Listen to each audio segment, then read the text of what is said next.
నేను వెళ్ళొస్తాను. ఆగు మంగేష్, నేను కూడా వస్తాను. బాలను జాగ్రత్తగా చూసుకోండి.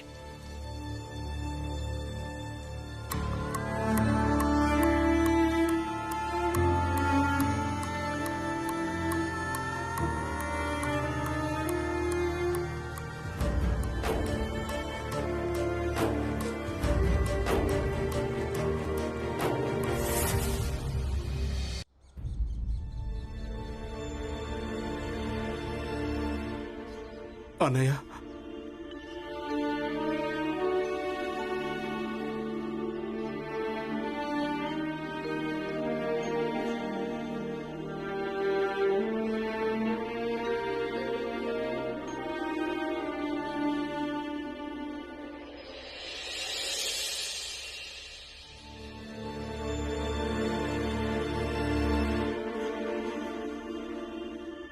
అన్నయ్య, అన్నయ్య, అన్నయ్య,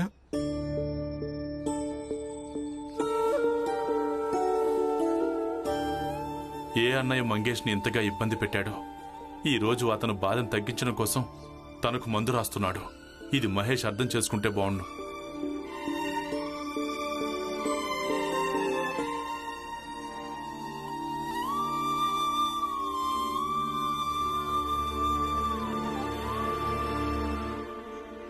బాలా, బాలా అన్నయ్య, ఏమైంది? మీరు బానే ఉన్నారా బాలా అన్నయ్య? బాలా అన్నయ్య, ఎలా ఉన్నారు? మీరు బానే ఉన్నారు కదా?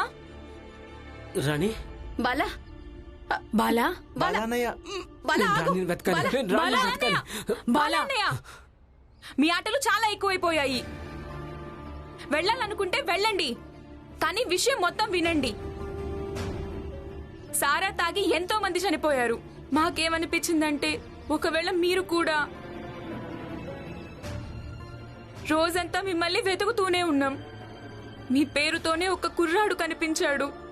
తను సారా తాగి చనిపోయాడు. ఒక్క క్షణం పాటైతే మా అందరికి చాలా భయం వేసింది. కానీ ఎప్పుడైతే తెలిసిందో అది మీరు కాదని అప్పుడు తృప్తి కలిగింది. కానీ నాన్న ఏడవడం మొదలుపెట్టాడు. నాకప్పుడే అర్థమైపోయింది ఆ సమయంలో ఒక తండ్రి ఎందుకు ఏడుస్తున్నాడో అని. ఒకవేళ మీకు కూడా అర్థమైతే కొంచెం ఆలోచించండి. అయినా ఈ రాణి రాణి అని ఎందుకు అంటున్నారు? రాణి ఇంకా మీ ప్రేమ కొన్ని నెలలదంతే, కానీ మా ప్రేమ కొన్ని సంవత్సరాలది. అయినా ఇలా అని ఏం కాదు, మేము మీ ప్రేమని అర్థం చేసుకోవడం లేదని. చాలా ఎక్కువైంది బాలా అన్నయ్య. మేము రోజు ఇలా మీకోసం వెతుకుతూ నచ్చ చెప్తూ తిరగలేము. మీకు వెళ్లాలనిపిస్తే వెళ్ళండి, కానీ ఆ తండ్రిని ఇక్కడికి ఒక్కసారి రానివ్వండి. ఆయన కాసేపటి క్రితం చెప్పారు వెళ్లి బాలాను వెతకాల్సి ఉంటుందని. ఒక్కసారి తనను చూస్తే అప్పుడు తృప్తి కలుగుతుందని. తర్వాత మీకేం చేయాలనిపిస్తే అది చేయండి.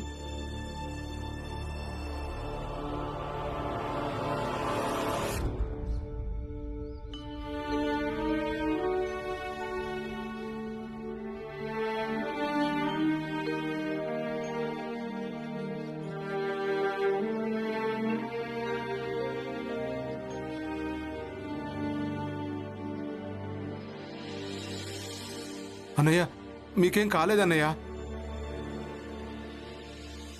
నిన్ను వదిలిపెట్టను. అసలు మీరేం చేస్తున్నారు అన్నయ్య? వదులన్నయ్య. నువ్వు నన్నే కొడతావా? మహేష్, నువ్వేం చేస్తున్నావు? నిన్ను వదులన్నయ్య. వదిలిపెట్టను. నువ్వేం చేస్తున్నావు? అన్నయ్య, వదులు. నీకు ఇతన్ని చంపాలనుంది కదా, చంపేయ్. కానీ నేను చెప్పేది పూర్తిగా విను. ఇతన్ని ఇబ్బంది పెట్టిన ప్రతిసారి నీకు సంతృప్తి కలిగింది కదా, కానీ నువ్వు అలా చేసిన తర్వాత కూడా నీ తమ్ముడు మీద నీ మనసులో కొంచెం కూడా సానుభూతి మిగల్లేదు. కానీ తన మనసులో కొంచెమైనా ఉంది. అందుకే నీకోసం వెళ్లి వైద్యుడి దగ్గర పసరు తీసుకొచ్చాడు. నువ్వు ఎంత ఇబ్బంది పెట్టావో దానికి బదులుగా నిన్నిక్కడ అరగంటో గంటో స్పృహలేని స్థితిలోనే వదిలేసి వెళ్లేవాడే. నీకు అయిన వాళ్ళు ఉన్నారు కదా, ఈ మధ్య నువ్వు ఎవరి కోసం పనిచేస్తున్నావో వాళ్ళు నిన్నిక్కడే వదిలేసి వెళ్ళిపోయారు. వాళ్లతో పోలిస్తే ఇతను చాలా నయం. నీకు తనను చంపాలనుంది కదా, చంపే. కానీ ఒక్కటి మాత్రం ఆలోచించు. ఇప్పుడు నీ జీవితంలో ఇతను కాకుండా ఇంకా ఎంతమంది ఉన్నారు? నిన్ను గాయపరచడమే కాదు, నీకు పసరు కూడా రాసేవాళ్ళు. రక్త సంబంధం కదా, ఒకే తల్లి బిడ్డలు కదా. ఆలోచించు, కొంచెం ఆలోచించు.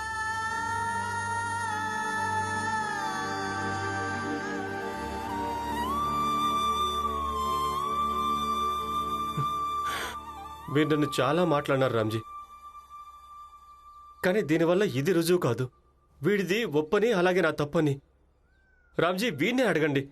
భూమి పంపకాల తర్వాత నేను ఈ గ్రామాన్ని వదిలేసి వెళ్ళినప్పుడు ఆ తర్వాత వీడు నన్ను చూడడానికి వచ్చాడా? లేదు.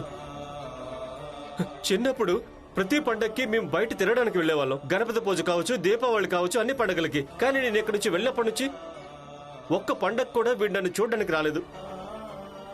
వచ్చుండాల్సింది కదా రామ్జీ, నా తమ్ముడే కదా. రాలేదు. చిన్నప్పటి నుంచి వీడిని మంచి వాళ్ళలో, నన్ను చెడ్డ వాళ్ళలో జమ కడుతుండేవాళ్ళు. జనాలతో పాటు అమ్మా నాన్నలు కూడా ఇదే అనేవాళ్ళు. అందుకే నాకు వీడంటే చిరాకు పెరిగింది. వీడు 20 ఏళ్ళ నుంచి టీ కొట్టు నడుపుతున్నాడు. తన కొట్టులో కూర్చోబెట్టి వీడు నాకు ఒక్క టీ కూడా తాగించలేదు తెలుసా మీకు? నాకు బాధ అనిపించదా రామ్జీ? చెప్పండి, బాధ అనిపించదా?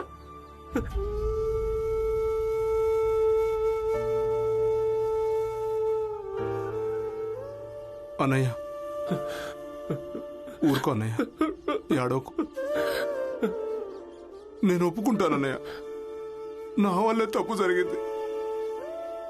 నీకంటే చిన్నవాడిని కదా. ఒకవేళ తప్పే జరిగుంటే అది పెద్ద విషయం ఏం కాదు కదా. చాలా పెద్ద తప్పు జరిగింది అన్నయ్య, నన్ను క్షమించన్నయ్య, నన్ను క్షమించన్నయ్య.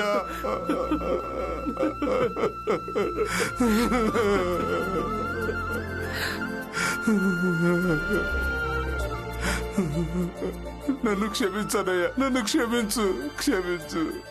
మీ అన్నదమ్ములిద్దరినీ గుండెలు హత్తుకోవడం చూస్తుంటే చాలా ఆనందంగా ఉంది. ఈ రోజు మీరిద్దరూ ఒకరి కోసం ఒకరు ఎలా నిలబడ్డారో అలాగే ఎప్పటికీ నిలబడండి. ఒకరికొకరు ఆధారం అవ్వండి, ఒకరికొకరు పటిష్టం చేసుకోండి. జీవితంలో ఏ కష్టమూ మిమ్మల్ని విడదీయలేదు. నేను చెప్పిన ఈ మాట ఎప్పుడు గుర్తుపెట్టుకోండి. మంగేష్, నేను వెళ్తాను. బహుశా బాలా స్పృహలోకి వచ్చుంటాడు. అవును రామ్జీ, మీరు వెళ్ళండి, బాలను చూసుకోండి.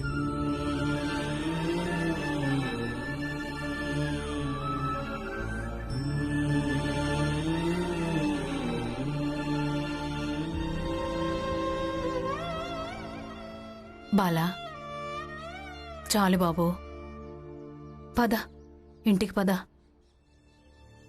చాలు, చాలా ఎక్కువైంది. మేమంతా నీకు శత్రువులం కాదు బాబు.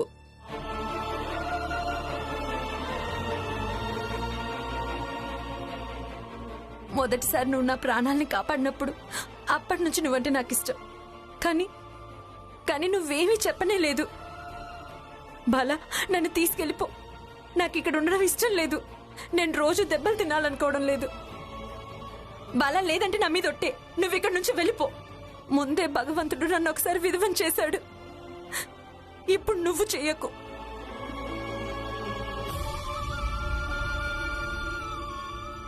బాలా అన్నయ్య, మీరు ఆనందన్నయ్య, బాలా అన్నయ్యకు నచ్చ చెప్పకండి. చూడండి నాన్న, మీరు కూడా బాలా అన్నయ్యకు ఏమీ చెప్పకూడదు. ఆయనకేది సరైనదనిపిస్తే అదే చేసుకోనివ్వండి.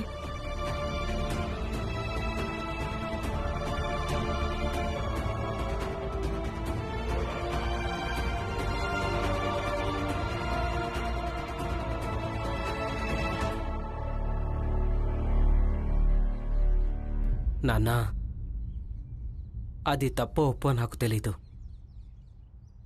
కానీ నేను రాణిని ప్రేమించాను. అలాగే తను నాకు గుర్తొస్తూనే ఉంటుంది, అలాగే వస్తూ ఉంటుంది. మీలో ఎవరో నచ్చ చెప్పడం వల్ల తను గుర్తుకు రావడం ఆగిపోదు. అలాగే నా ప్రాణాల్ని కాపాడినందుకు ధన్యవాదాలు. బాలా, నాన్నకి ఎవరైనా ధన్యవాదాలు చెప్తారా? చూడు బాబు, ఇంటికి వెళ్దాం పద. నీ బాధను మేము అర్థం చేసుకోగలం, కానీ ఒకరి మీద ప్రేమ చూపించే పద్ధతి ఎలాగే ఉంటే దాంతో నీకే కాదు, నీ కుటుంబానికి కూడా కష్టం కలుగుతుంది. అలాగే ఈ పద్ధతి కూడా తప్పే కదా. ఎవరినైనా ప్రేమిస్తే తను తన పచ్చని సంసారాన్ని నాశనం చేయడం ఇది మంచిది కాదు కదా బాబు. అవును బాలా, ప్రేమ జనాలకి సంతోషాన్ని ఇస్తుంది, దుఃఖాన్ని కాదు. అయినా ప్రేమను కేవలం పొందటమే కాదు, నిజానికి ఒకరి సంతోషం కోసం మన ప్రేమను త్యాగం చేయటం అన్నిటికంటే పవిత్రమైన ప్రేమ అంటుంటారు. బాలా, ఇంటికి పద. అలాగే కుటుంబాన్ని మించిన సంతోషం ఇంకేది ఉండదు. అవును బాల, కుటుంబంతో కలిసి ఉండటంతోనే ఒక భిన్నమైన సంతోషాన్ని, అనుభూతిని పొందుతాం. అలాగే మన కుటుంబం బలం కూడా పెరుగుతుంది.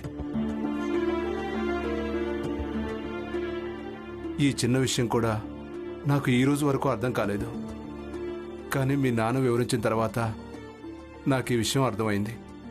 మంగేష్ చెప్పింది అక్షరాల నిజమే బాలా. ఇలాంటి కుటుంబం ప్రతి ఒక్కరికి దొరకదు. అందుకే చెప్పింది విను, ఇంటికి వెళ్ళు.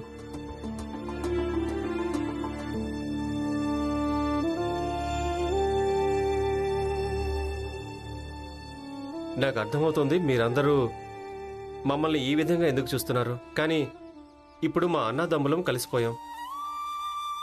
ఇప్పుడు మాకు మా తప్పులేంటో తెలిసిపోయాయి. ఇప్పుడు మనమంతా ఒకటే, అందరం కలిసే ఉందాం. అలాగే మమ్మల్ని ఒక్కటి చేసినందుకు రామ్జీకి మనస్ఫూర్తిగా కృతజ్ఞతలు. అందుకే చెప్తున్నాను బాలా, నువ్వు ఎలాంటి వ్యక్తి కొడుకు అంటే ఆయన ఇతరులను కూడా కలుపుతాడు. కానీ బాలా, అసలు నీకు ఈ విషయం ఎందుకు అర్థం కావట్లేదు?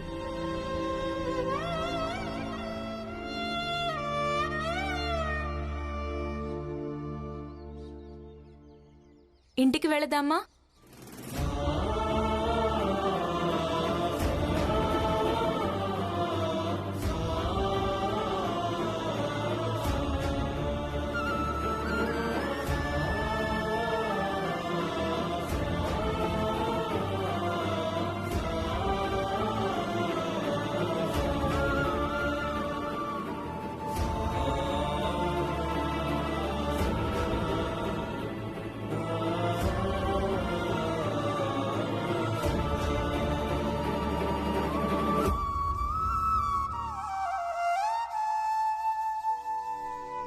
నిజంగా నాకు చాలా సంతోషంగా ఉంది. బాలా పూర్తిగా సరైన నిర్ణయం తీసుకున్నారు. ఈ సంతోష సమయంలో మనం పాయసం చేసుకుందాం. నేను పాలు ఇంకా బెల్లం తీసుకుని వస్తాను. పదన్నయ్య. పద. పదండి బాలా అన్నయ్య.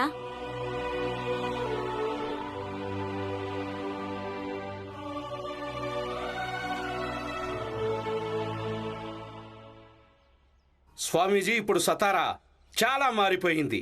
ఇప్పుడు మీరే చూడండి, ఆ భీమరావు అలాగే తన కుటుంబం వాళ్ళు మన ముందు నిలబడ్డమే కాదు, మనకు వాళ్ళు సవాళ్ల మీద సవాళ్లు విసురుతున్నారు. ఈ రోజు జరిగిన దాన్ని బట్టి స్వామీజీ ఎలా అనిపించిందంటే అప్పుడే కాలిపోయి భస్మం అయిపోతారనిపించింది. కానీ మధ్యలో ఏం జరిగిందంటే ఆట ఎలా తిరగబడిందంటే గెలుపు వాళ్ళ సొంతం అయిపోయింది స్వామీజీ. ఇక మనకు ఓటమే మిగిలింది. వీళ్ళను ఏదో ఒకటి చేయాల్సి ఉంటుంది. వీళ్ళను మీరే ఏదో ఒకటి చెయ్యాలి స్వామీజీ. కర్మలు చేయటమే మనుషుల చేతుల్లో ఉంది. ఇక మన కర్మలు ఏమిటంటే వాళ్ళందరికీ వాళ్ళ స్థాయి ఏమిటో చూపించటం. వాళ్ళు మన ధర్మం, మన నమ్మకాలను వ్యతిరేకిస్తున్నారు. ఎంతవరకు చూపిస్తూ ఉండాలంటే మనందరం నాశనం కానంత వరకు, లేదా వాళ్లకు తెలిసి రావాలి వాళ్ళ జాతి ఏమిటో అన్నట్టు. ఈ నిరాశ నిండిన మాటలు నీకు సరైనవి కావు పండితులు. ఎందుకంటే జాతిలన్నింటిలోనూ నీది అలాగే మాది అన్నిటికంటే ఉత్తమమైనవి. ఇక ఈ జాతిని పటిష్టంగా ఉంచవలసిన బాధ్యత అందరికంటే ఎక్కువ మనదే. ఇది తీసుకోండి.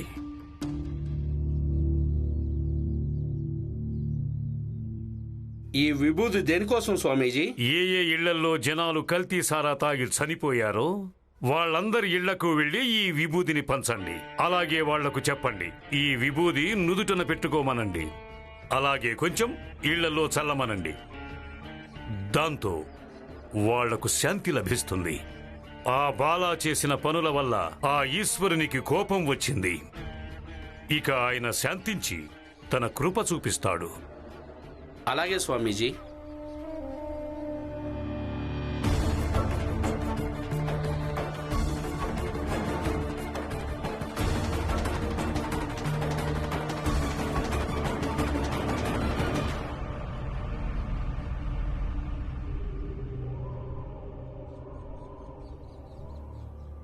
ఏమైంది మంగేష్?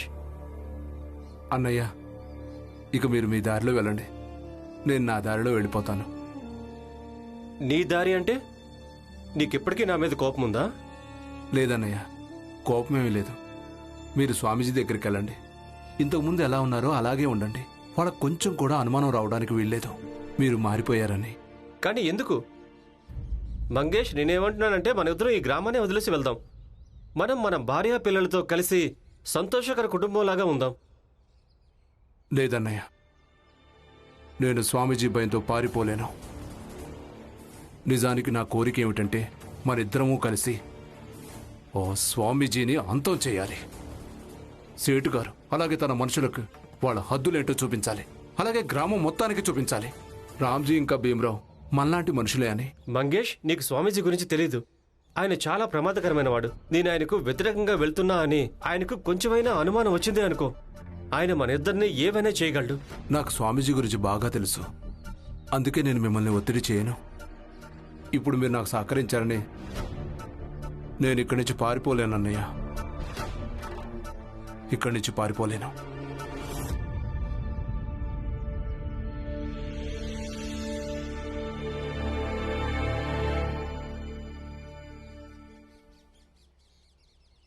నాన్నా, సంతోషకరమైన సమయం అనుకొని ఇది పాయసం తినాల్సిన సమయం కాదు. ఎందుకు? ఏమైంది? బాలా అన్నయ్యను వెతకడానికి వెళ్ళినప్పుడు దారిలో ఎన్నో శవాలు కనిపించాయి. అలాగే ఆ శవాలను పట్టుకుని వాళ్ళ కుటుంబ సభ్యులు అందరూ కూడా ఏడవడం నేను విన్నాను. అలాగే బాలా అనే పేరుగల ఏ వ్యక్తి చనిపోయాడో తను కూడా ఒకరి కొడుకు, ఒకరికి అన్నయ్య అయి ఉంటాడు. అవును, సారా తాగడం ఎలా అలవాటైపోతుందంటే వాళ్లకు రోజు సారా కావాలి. అందుకే ఎవరు సారా తయారు చేస్తారో వాళ్ళు ఎక్కువ డబ్బు సంపాదించడం కోసం ఇలా కల్తీ సారా తయారు చేసి అమ్ముతూ ఉంటారు. దాన్ని తాగిన వాళ్ళు చనిపోతూ ఉంటారు. అయితే వాళ్ళందరికీ అలాంటి సారా తయారు చేసినందుకు శిక్ష పడి తీరాలి. వాళ్ళ ఈ వ్యాపారాన్ని మూయించడం మంచిది. అలాగే వీళ్ళకేం చెప్పడం మంచిదంటే సారా తాగకూడదని. ఒకవేళ సారానే తాగకుంటే ఇక కల్తీ సారా వీళ్ళ దగ్గరికి ఎప్పటికీ చేరదని. సారా తయారు చేయడం ఆగిపోవడం మంచిది. అప్పుడే ఇంకెవ్వరూ చనిపోరు, అలాగే ఇంకెవ్వరూ ఏడవరు కూడా. సరే మంగేష్,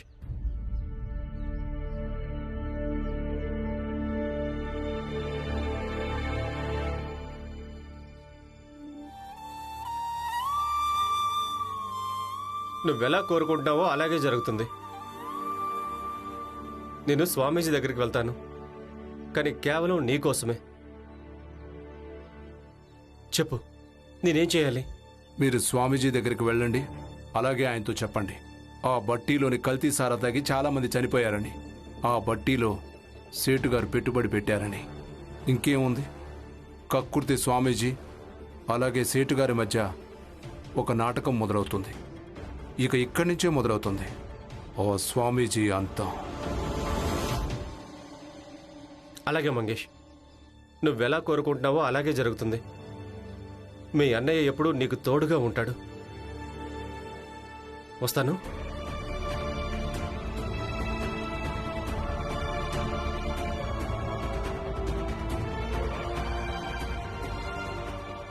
ఇప్పుడు స్వామీజీ ఇంకా సేటుకి యుద్ధం మొదలవుతుంది.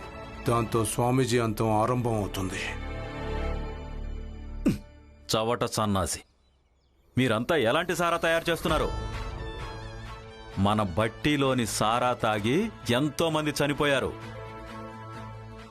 మీరంతా నా వ్యాపారం నాశనం చేయాలని ఎందుకు అనుకుంటున్నారు? సేట్ గారు, కొన్ని రోజుల నుంచి సారా వినియోగం పెరిగిపోయింది.